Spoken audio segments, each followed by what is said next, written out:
سجدہ تلاوت، اس میں بھی بہت لوگ پریشان رہتے ہیں۔ سجدہ تلاوت کی مشروعیت، علماء نے سجدہ تلاوت کے مشروع ہونے پر اجماع کیا ہے کہ یہ سجدہ کرنا چاہیے، ٹھیک ہے، اور انہوں نے اس کے واجب ہونے میں اختلاف کیا ہے۔ واجب ہوتا ہے جس کے چھوڑنے پر گناہ لازم، ٹھیک ہے، بس جمہور کے نزدیک یہ سنت ہے، جمہور کے نزدیک یہ سنت ہے۔ بے شک جن لوگوں کو اس سے پہلے علم دیا گیا، جب ان کے سامنے اسے پڑھا جاتا ہے تو ٹھوڑیوں کے بل سجدہ کرتے ہوئے گر جاتے ہیں اور کہتے ہیں ہمارا رب پاک ہے، بے شک ہمارے رب کا وعدہ یقیناً ہمیشہ پورا کیا ہوا ہے، اور وہ ٹھوڑیوں کے بل گر جاتے ہیں، روتے ہیں، اور قرآن انہیں عاجزی میں زیادہ کر دیتا ہے۔ یہ ہوتے ہیں اہل علم کہ جن کو قرآن عاجزی میں زیادہ کرتا ہے، یعنی اگر کوئی شخص قرآن پڑھ کر اس کے اندر عاجزی نہیں آئی نا تو گویا اس نے کچھ نہیں پڑھا۔ ہمبل ہونا ضروری ہے۔ سجدہ تلاوت واجب نہیں ہے، جمہور علماء کے ہاں مشہور ہے کہ تمام کے تمام سجدہ تلاوت سنت ہے، واجب نہیں ہے۔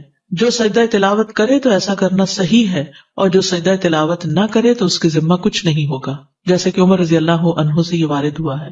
عمر بن خطاب سے روایت ہے، انہوں نے جمعہ کے دن ممبر پر سورۃ النحل تلاوت فرمائی، جب آیت سجدہ پر پہنچے تو ممبر سے نیچے اترے، پھر سجدہ کیا، اور لوگوں نے بھی آپ کے ساتھ سجدہ کیا، یعنی سجدہ تلاوت، یہاں تک کہ جب اگلا جمعہ آیا تو آپ نے ممبر پر پھر اسی سورت کی تلاوت فرمائی۔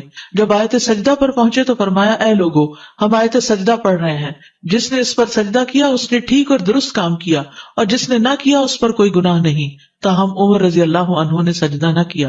وہ لوگوں کو سکھانا چاہتے تھے کہ اس میں آپشن ہے، جو کر سکتا ہے وہ کرے، جس نے نہیں کیا اس کو گناہگار نہ سمجھا جائے۔ سجدہ تلاوت سنت ہے۔ تلاوت کرتے ہوئے سجدے والی آیت آنے پر نبی صلی اللہ علیہ وسلم اور آپ کے صحابہ کرام کے نقش قدم پر چلتے ہوئے سجدہ تلاوت کرنا سنت ہے، اس لیے کہ آپ صلی اللہ علیہ وسلم اپنے صحابہ کے درمیان بیٹھ کر تلاوت کرتے، اور جب آپ ایسی آیت سے گزرتے جس میں سجدہ ہوتا تو آپ سجدہ کرتے اور صحابہ بھی آپ کے ساتھ سجدہ کرتے۔ سجدہ تلاوت کی اہمیت، نبی صلی اللہ علیہ وسلم اور صحابہ کا سجدہ تلاوت کا اہتمام کرنا۔ ابن عمر سے روایت ہے کہ نبی صلی اللہ علیہ وسلم قرآن کی قرات کرتے تھے، بس آپ اس سورت کی قرات کرتے جس میں سجدہ ہوتا تو آپ سجدہ کرتے اور ہم بھی آپ کے ساتھ سجدہ کرتے، حتیٰ کہ ہمیں سے بعض کو اپنی پیشانی رکھنے کے لیے بھی جگہ نہ ملتی، پورا کراؤڈ جو تھا وہ سجدے میں گر جاتا، تو دوسرے کی پیٹھ پہ جیسے سجدہ ہوتا۔ پھر ابو رافع سے روایت ہے، انہوں نے کہا میں نے ابو ہریرہ کے ہمراہ نماز عشاء ادا کی، انہوں نے نماز میں اذا السماء انشقت کی قرات کی تو اس میں سجدہ کیا۔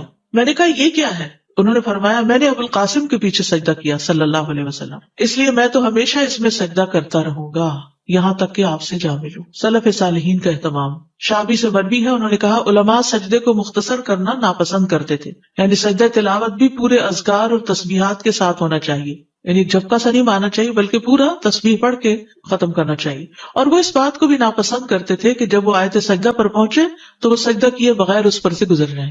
سورۃ نجم کے سجدہ تلاوت پر سب کا سجدہ کرنا۔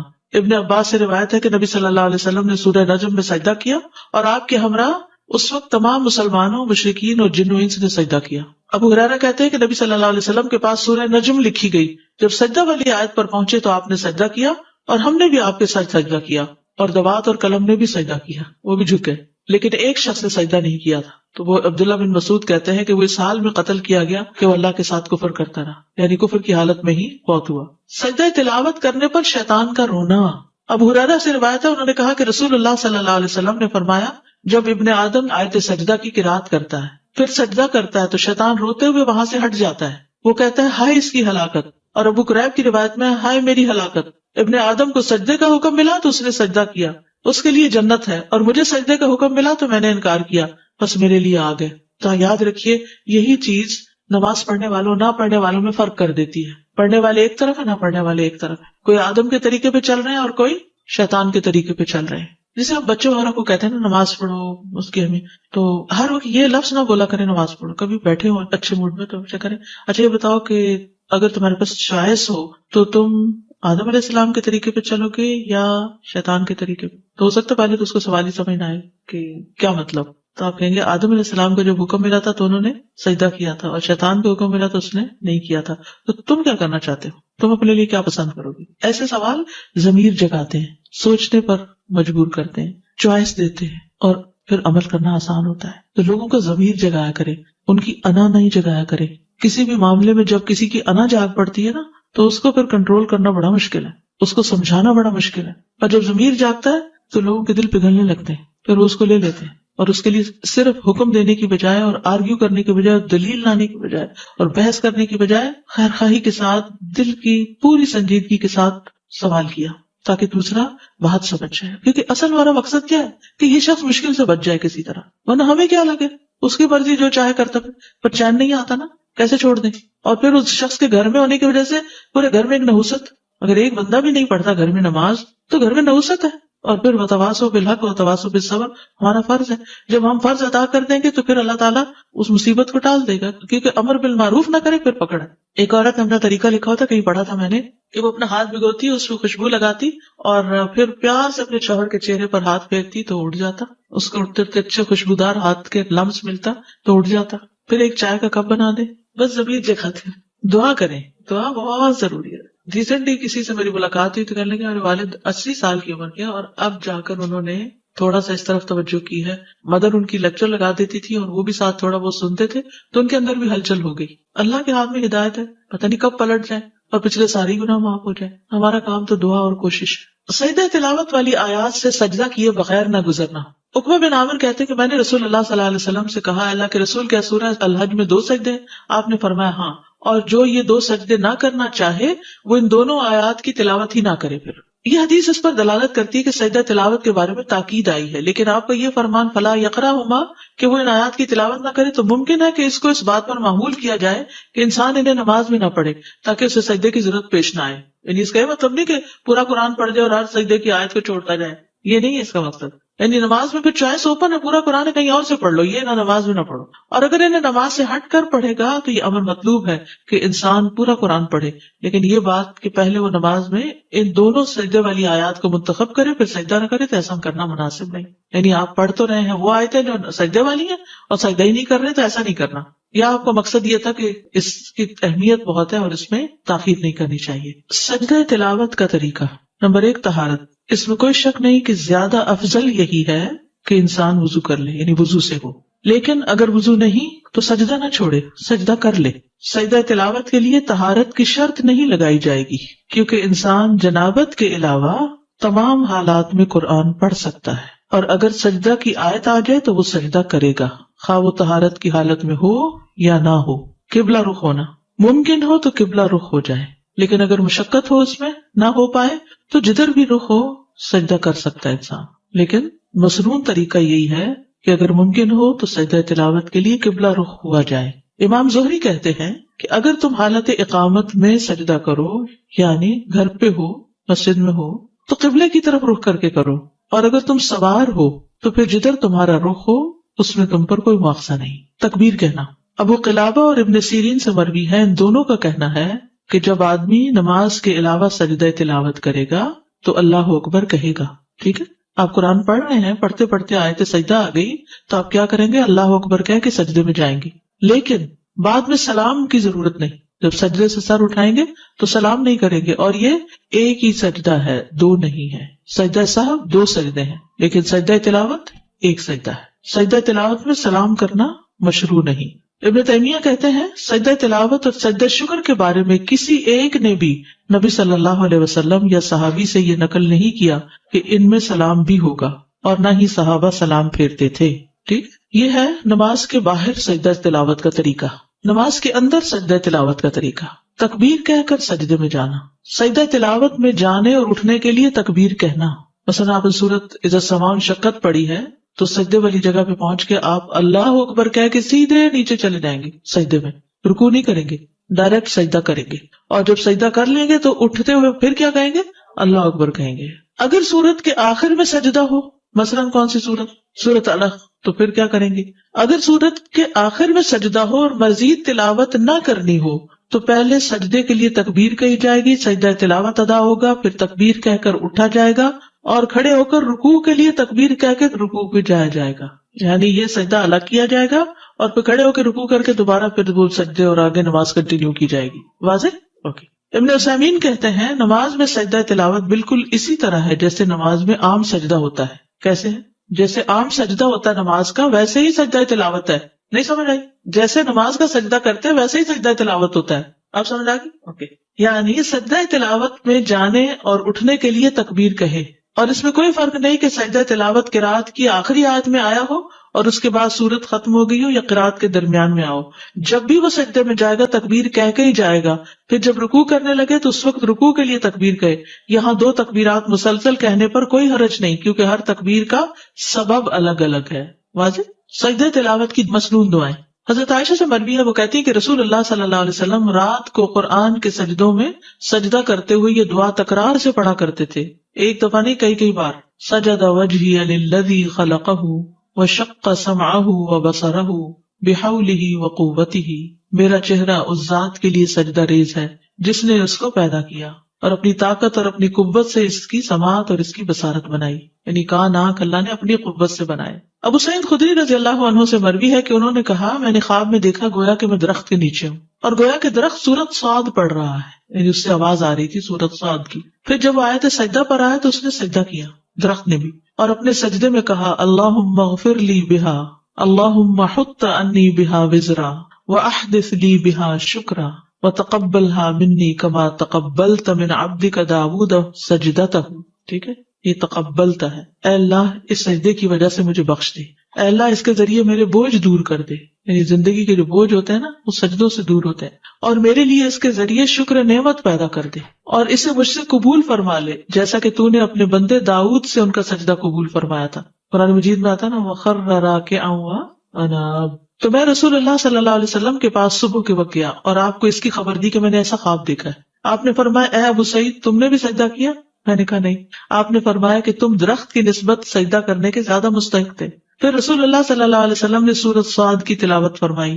پس جب آپ آیت سجدہ پر آئے تو سجدے میں آپ نے وہی فرمایا جو درخت نے اپنے سجدے میں کہا تھا. نماز کے سجدے والی دعائیں پڑھنا، اگر یہ اوپر والی 2 دعائیں یاد نہیں تو جو نماز میں سجدے میں پڑھتے ہیں سبحان ربی الاعلیٰ وہ بھی کافی ہے. سجدہ تلاوت دوسرے سجدوں کی طرح ہی ہے، اور نبی صلی اللہ علیہ وسلم نے اللہ کے اس فرمان سبح اسم ربک الاعلیٰ کے متعلق فرمایا ہے کہ اسے اپنے سجدوں میں پڑھا کرو. تو اس پر ہم کہتے ہیں کہ جب انسان سجدہ تلاوت کرے تو وہ کہے سبحان ربی الاعلیٰ، سبحانک اللہم ربنا وبحمدک اللہم اغفر لی، اللہم لک سجدت وبک آمنت ولک اسلمت، سجد وجہی للذی خلقہ وصورہ وشق سمعہ وبصرہ بحولہ وقوتہ، اللہم اکتب لی بہا اجرا وحط انی بہا وزرا واجعلها لی عندک ذخرا وتقبلها منی کما تقبلتها من عبدک داود. تو اگر انسان اس کے علاوہ کوئی دعا پڑھے جب اسے یہ حفظ نہ ہو تو کوئی حرج نہیں. جیسے سجدہ تلاوت کوئی پڑھی یا کوئی بھی سورہ پڑھی جس میں آخر میں سجدہ ہے اور پھر سجدہ کیا اور پھر اٹھ کے سورہ شروع کر دی، جی کوئی حرج نہیں، ٹھیک ہے، ایسا بھی کر سکتے ہیں. مکروہ ٹائم پر کر سکتے ہیں سجدہ تلاوت، مکروہ ٹائم جیسے فجر کی نماز کے بعد. جی یہ سبب کا سجدہ ہے نا. السلام علیکم استاذ، اس کا مطلب ہے کہ نماز میں اگر سجدہ تلاوت آ جائے تو وہ نہیں چھوڑ سکتے، وہ کرنا ہی کرنا ہے ہر صورت میں. جی کرنا چاہیے، چھوڑنا نہیں چاہیے. اس لیے آپ نے دیکھا کہ رمضان میں ہمیشہ امام کرتے ہیں، کسی بھی مسلک کسی بھی مسجد کہیں بھی چلے جائیں سبھی کرتے ہیں اپنی تلاوت اگر کر رہے ہیں. جی افضل یہی ہے، کرنا ہی چاہیے، اللہ کہ کوئی مجبوری ہو جائے. اگر ٹیپ ریکارڈر چل رہا ہو، آڈیو چل رہی ہو کہیں تو بس جھک جائیے، لیکن یہ کہ اگر نہ جھکے تو کوئی حرج نہیں ہے. اس میں کہتے ہیں کہ تلاوت کرنے والا جھکے تو آپ جھکے. تو اب اس میں شک ہے کہ جب وہ تلاوت کر رہا تھا وہ جھکا تھا کہ نہیں. اگر وہ جھکا تھا تو ہمیں بھی جھک جانا چاہیے. 10 دفعہ پڑھے ایک ہی سجدہ ہوگا. جی آپ یقین کریں کہ بیچ میں تلاوت بریک کر کے اس وقت جھک جانا اچھا لگتا ہے. جی فریش بھی ہو جاتے. جیسے آپ نے دیکھا ہوگا ابھی نماز پڑھنے کے بعد آپ کی کیفیت ایک دم پھر اچھی ہوگی، پڑھتے پڑھتے تھک جاتے، پھر بیچ میں نماز آئی، نماز پڑھی، پھر فریش ہو گیا مائنڈ. تو ایسی سجدہ تلاوت بھی تلاوت کرتے کرتے انسان ذرا نیند میں آنے لگتا ہے، پھر سجدہ کرتا ہے تو پھر ذرا فریش ہو جاتا ہے. بلڈ فلو ایگزیکٹلی سجدے میں جاتے ہوئے بلڈ فلو جو ہے وہ برین میں چلا جاتا ہے تو آپ اس میں فریش ہو جاتے تھے. السلام علیکم استاد، میں نے کچھ لوگوں کو دیکھا ہے جو سجدہ تلاوت پڑھتے ہیں تو قرآن پہ ہی سجدہ کر لیتے ہیں، ایسا کرنا ہے نہیں، اس قرآن پہ سجدہ قرآن پہ سر رکھ لیے، ماتھا اپنا رکھ لیتے ہیں پڑھتے پڑھتے، یہ صحیح نہیں ہے. بہت شدید ضرورت کے علاوہ خواہ مخواہ کچھ چیزیں قرآن کے اوپر نہیں رکھنی، اس کو ایک طرف رکھتے ہیں آپ. آیت جب پوری ہو جائے پھر کرنا بہتر ہے. اس کی کوئی دلیل نہیں ملتی 14 اکٹھے کرنے کی، حالانکہ 15 سجدے ہیں، یہ بھی یاد رکھیں. اچھا وہ جو لوگ قرآن خوانی کرواتے ہیں کہ آپ قرآن پڑھ دیں ہم سجدے کم کر دیں گے، بس ایک جب نئی چیز خود ایجاد کی تو پھر سارا دین شروع ہو گیا نا، پھر تو حد ہی ختم ہو گئی. ہر چیز اپنے ہاتھ میں لے لی. میں بچوں کو قرآن پڑھاتی ہوں تو عموماً ان کو پڑھاتے پڑھاتے بار بار وہ آیت سجدے والی پڑھانی پڑتی ہے، پھر وہ بچے بھی پڑھتے ہیں تو ہم سرکل میں بیٹھے ہو، پھر اس صورت میں کیا کروں؟ بس آخر میں ایک سجدہ سب کر کے اٹھ جائے. ٹھیک، تو اس کے لیے بچے آگے بیٹھے ہو کوئی حرج نہیں، اس میں نماز والی شرائط نہیں ہے. ٹھیک، جتنی ہو سکے اتنا تو بہت اچھا ہے، لیکن اگر نہیں ہو سکتی تو بھی کر لینا. یعنی اصل کیا ہے کہ سجدے والی بات آئی اور ہم جھک گئے تو آؤ جھک جائیں، بس اتنی سی بات ہے. سجدہ شکر، سجدہ شکر کی اہمیت. سجدہ شکر ان عظیم عبادات میں سے ہے جن کے ذریعے بندہ اللہ جل و علا کا شکر ادا کرتا ہے، کیونکہ اس میں اپنے جسم کا سب سے معزز ترین حصہ یعنی چہرہ زمین پر رکھ کر اللہ کے لیے خضوع اختیار کیا جاتا ہے، اور اس کے ذریعے دل اور زبان اور تمام اعضاء سے اللہ کا شکر ادا کیا جاتا ہے. نبی صلی اللہ علیہ وسلم کا خوشی ملنے پر سجدہ شکر ادا کرنا.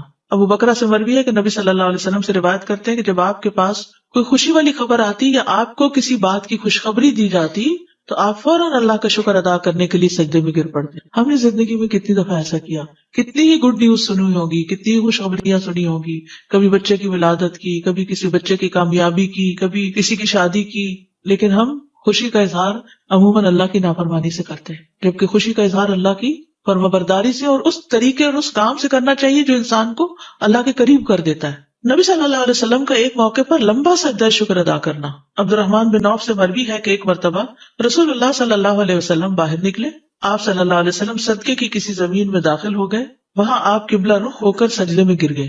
صدقے کی کسی زمین میں داخل ہوئے، وہاں قبلہ رخ ہو کر سجدے میں چلے گئے. اتنا طویل سجدہ کیا کہ مجھے اندیشہ ہونے لگا کہ اللہ عز و جل نے آپ کی روح قبض کر لی ہے. کبھی آپ ہی یہ کر کے دیکھیں، کوئی نعمت یاد کر کے بس لمبا، جو آج تک لمبا نہ کیا ہو اتنا. ہمارے میں ویسے اسٹیمنا ہی نہیں. میں نے یہ تجربہ کرنے کی کوشش کی تو سانس ہی اتنا بھول گیا کہ مشکل ہوئی، کیونکہ ہمارے عام سجدے بھی اتنے لمبے نہیں ہیں. لیکن کریے گا ضرور انشاءاللہ. اس بات میں شکر کہ اللہ تعالیٰ نے ہمیں سجدہ صاحب کا طریقہ سکھا دیا، یہ سجدہ شکر ہے. وہاں آپ قبلہ رخ ہو کر سجدے میں گر گئے اور اتنا طویل سجدہ کیا کہ مجھے اندیشہ ہونے لگا کہ اللہ عز و جل نے آپ کی روح قبض کر لی ہے. میں دیکھنے کے لیے آپ سے قریب ہو کر بیٹھ گیا تو آپ نے اپنا سر اٹھا کر فرمایا کون ہے؟ میں نے عرض کیا عبد الرحمن ہوں. آپ نے فرمایا کیا ہوا؟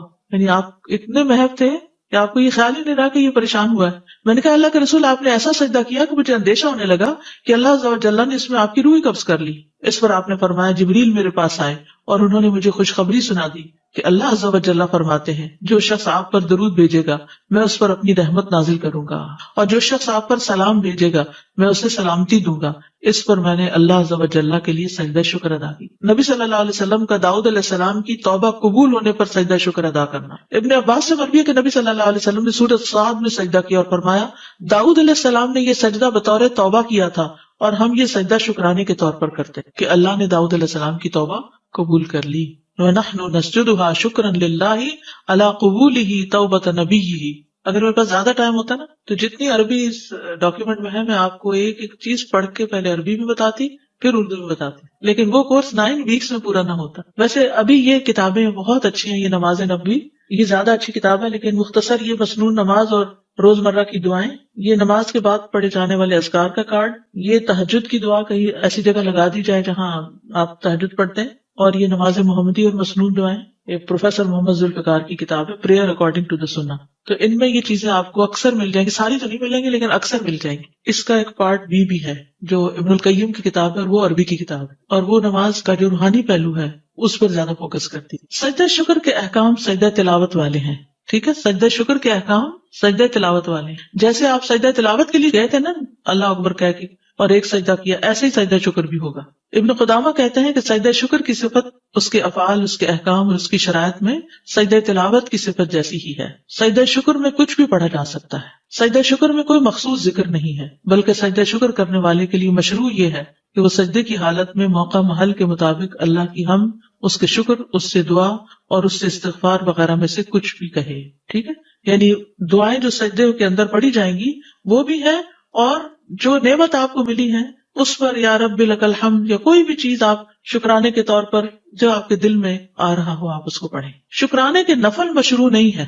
ٹھیک ہے، ہم کہتے ہیں ہم شکرانے کے 2 گانا پڑھتے ہیں، شکرانے کے نفل نہیں ہے. شیخ ابن عثیمین کہتے ہیں میرے علم کے مطابق سنت میں کوئی بھی نماز صلاۃ الشکر کے نام سے نہیں ہے، البتہ حدیث میں سجدے کا ذکر ہے جسے سجدہ شکر کہتے ہیں. ایک اور جگہ یہ بھی کہا گیا کہ شکر کے لیے قیام اور رکوع پر مشتمل نماز نہیں ہے بلکہ شکرانے کے لیے صرف سجدہ شکر ہے. تو مسلمان کے لیے مشروع ہے کہ جب اسے کوئی خوشی والی بات پہنچے تو وہ اللہ کا شکر ادا کرتے ہوئے سجدہ کرے. بس جہاں تک صلاۃ الشکر کی بات ہے اس کی کوئی اصل نہیں. مشروع مطلب پرسکرائبڈ. دیکھیے ویسے آپ نفل پڑھتے رہیے، ساری عبادت ہی شکر ہے اصل میں. جیسے روزہ رکھتے ہیں یا کچھ بھی، تو یہ اصل میں ہم شکر ہی ادا کر رہے ہوتے ہیں اللہ کی نعمتوں کا. پھر خود سے بنانا کوئی بھی چیز بدعت بن جاتی ہے نا، کہ کسی کو پابند کرنا یا خود، تو اس لیے آسانی کر دی اللہ نے، صرف سجدہ کر لو، بات اتنی بھی کافی ہے، تو اتنا ہی کرتے رہے. آپ دیکھیے بعض اوقات نماز پڑھنے میں سستی ہو جاتی ہے، سجدہ کرنے میں کتنی دیر لگے گی. جہاں بیٹھے ہیں کوئی قبلے کے رخ کی پابندی نہیں، کچھ نہیں. وہیں اگر آپ سفر میں ہیں، راستے میں ہی فون آ گیا اور آپ نے سن لیا، تو ادھر ہی بیٹھے بیٹھے جھک جائیں.